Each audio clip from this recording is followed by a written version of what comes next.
Baik, di video kali ini saya akan menjelaskan terkait dengan rencana pelaksanaan pembelajaran atau RPP. Nah, di dalam rencana pelaksanaan pembelajaran itu, yang pertama ada identitas sekolah. Di sini saya taruh SMA Negeri 1 Taliabo Barat. Yang kedua, identitas mata pelajaran. Saya taruh biologi, kelas 10 atau semester 7. Nah, materi pokok pertumbuhan dan perkembangan pada tumbuhan, alokasi waktu 2 kali 45 menit. Nah, di dalam RPP ada kompetensi inti.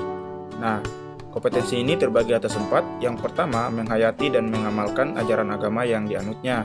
Yang kedua, menghayati dan mengamalkan perilaku jujur, disiplin, tanggung jawab, peduli, gotong royong, kerjasama, toleran, damai, santun, responsif, dan proaktif, dan menunjukkan sikap sebagai bagian dari solusi atas berbagai permasalahan dalam berinteraksi secara efektif dengan lingkungan sosial dan alam, serta dalam menetapkan diri sebagai cerminan bangsa dalam pergaulan dunia.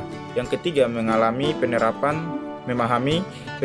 dan menganalisis pengetahuan faktual, konseptual, prosedural, dan metakognitif berdasarkan rasa ingin tahunya tentang ilmu pengetahuan, teknologi budaya, dan humaniora dengan wawasan kemanusiaan, kebangsaan, dan peradaban terkait penyebab fenomena dan kejadian, serta menerapkan pengetahuan prosedural pada bidang kajian yang spesifik sesuai dengan bakat dan minat yang untuk memecahkan masalah.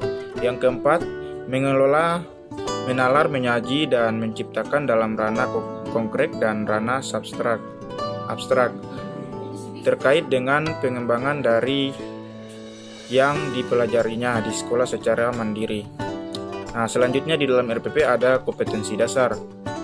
Nah, yang pertama, menjelaskan pengaruh faktor internal dan eksternal terhadap pertumbuhan dan perkembangan.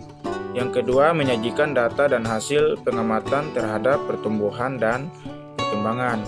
Selanjutnya, indikator kompetensi. Nah, menentukan faktor-faktor yang berpengaruh pada pertumbuhan dan perkembangan tanaman, menganalisis proses pertumbuhan dan perkembangan pada tumbuhan. Tujuan pembelajaran: setelah selesai pembelajaran materi pertumbuhan dan perkembangan, khususnya dalam sub faktor internal dan eksternal, siswa diharapkan mampu dapat menentukan faktor-faktor yang berpengaruh pada pertumbuhan dan perkembangan tumbuhan, serta yang kedua, peserta didik dapat melakukan percobaan tentang pengaruh intensitas cahaya matahari terhadap pertumbuhan dan kelangsungan hidup tumbuhan.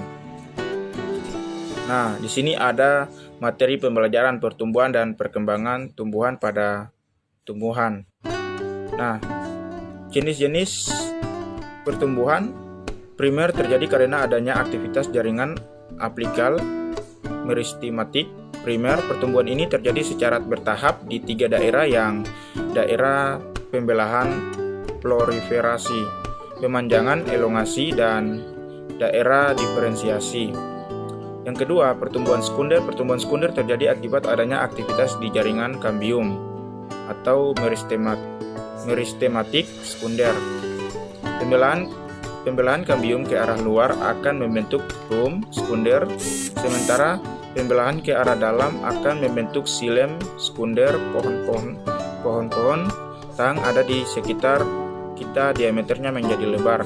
Nah, faktor eksternal yaitu air, suhu, kelembapan, cahaya, nutrisi, dan faktor internal yaitu gen dan hormon. Nah, selanjutnya metode. Saya menggunakan metode ceramah, diskusi, dan demonstrasi. Dan model, saya menggunakan model pembelajaran kooperatif karena di sini di dalam model pembelajaran kooperatif itu ada pembagian kelompok. Selanjutnya media yang saya gunakan yaitu PPT gambar, sumber belajar, internet, buku paket biologi. Selanjutnya evaluasi.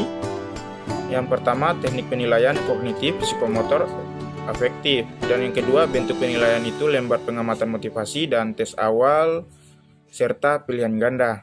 Nah, di sini ada tanda tangan yaitu kepala sekolah. Contohnya saya taruh